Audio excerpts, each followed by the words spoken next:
বিএনপির একাংশের আচরণ ঠিক একই রকমভাবে নব্য আওয়ামী ফ্যাসিবাদের মতো মনে হচ্ছে।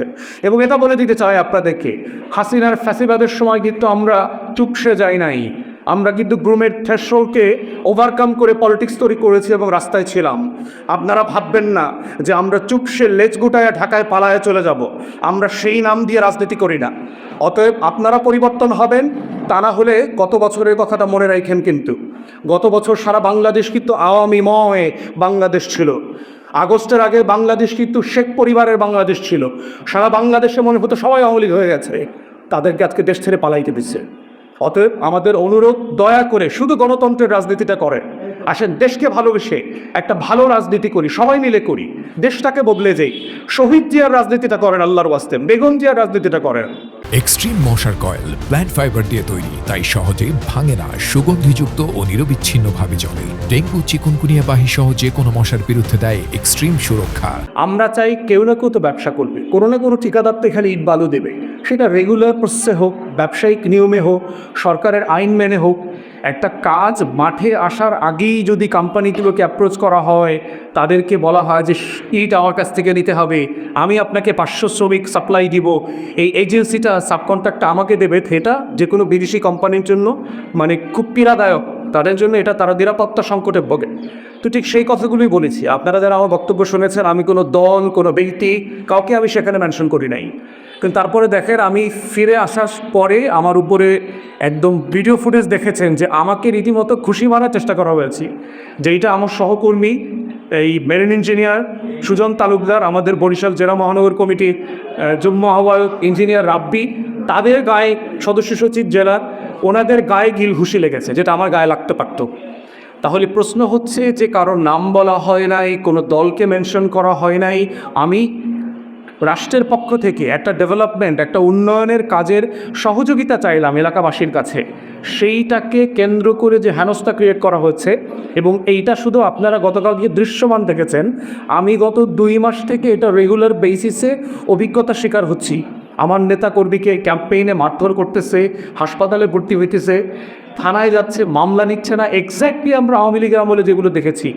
প্রশাসন ধরে নিয়েছে যে এটাই হচ্ছে রুলস অফ দ্য গেম, যে যখন আওয়ামী লীগ থাকবে তখন আমরা সবাই আওয়ামী লীগ হয়ে যাব, যখন বিএনপি আসবে অথবা থাকবে তখন আমরা বিএনপি হয়ে যাব। একটা রাষ্ট্র তো এইভাবে হতে পারে না। গত বছরের লড়াইটা কিন্তু এই জন্য ছিল যে আমরা রাষ্ট্রকে রাষ্ট্র বানাতে চাই।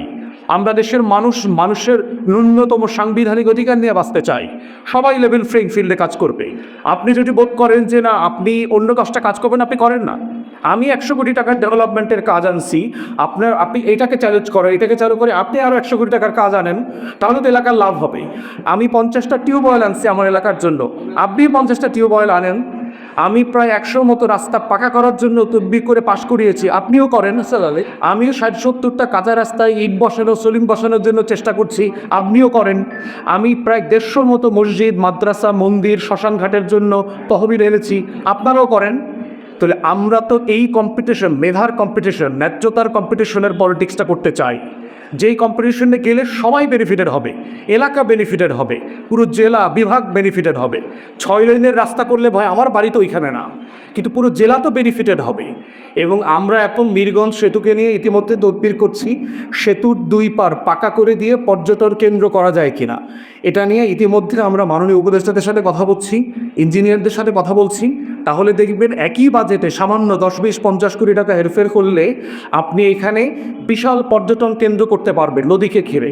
সারা দুনিয়াতে এটা আছে, যারা বাইরে গেছেন, ইউরোপ, আমেরিকাতে, ইভেন চায়নাতে গেছেন, আপনারা দেখবেন নদীকে কেন্দ্র করে হাঁটার জায়গা, দৌড়ানোর জায়গা, বসার জায়গা, পরিবার নিয়ে পার্কে গিয়ে একটু সময় কাটানোর জায়গা, এবং এটাকে কেন্দ্র করে হাজার হাজার মানুষের জব তৈরি হওয়ার সুযোগ আছে। সেটা নিয়ে আমরা কাজ করছি।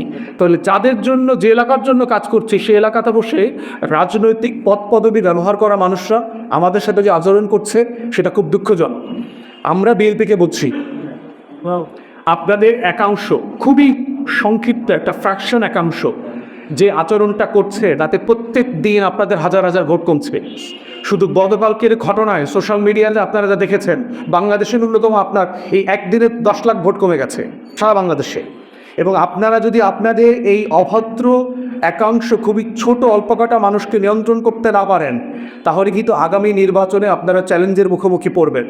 কারণ এই ক্রিমিনালদেরকে নিয়ে কিন্তু আপনাদের ভোট চাইতে হবে, যারা এলাকাতে নৌন সন্ত্রাসী, খুনি, মাদক ব্যবসায়ী, চাঁদাবাজ এবং গুন্ডা, এদেরকে নিয়ে যখন আপনি পলিটিক্যাল ক্যাম্পেইনে যাবেন, তখন এলাকাবাসী কিন্তু দুইবার ভাববে যে নির্বাচিত হবার আগে এরা এই ধরনের গুন্ডা পান্ডা নিয়ে আমাদেরকে ভয় দেখায়, আমাদেরকে হুমকি দেয়, নির্বাচিত হবে পরে কি হবে। আমাকে বলতেছে, আমাদের নেতাদেরকে বলছে যে এখন পর্যন্ত ঢুকতে দিতেছি, নির্বাচনের আগের দিন আর এলাকায় আসবেন না, বলে দিচ্ছে অলরেডি। এই ভোট কেন্দ্র অমুক মার্কা, এই মার্কার বাইরে এখানে কোনো ভোট পড়বে না।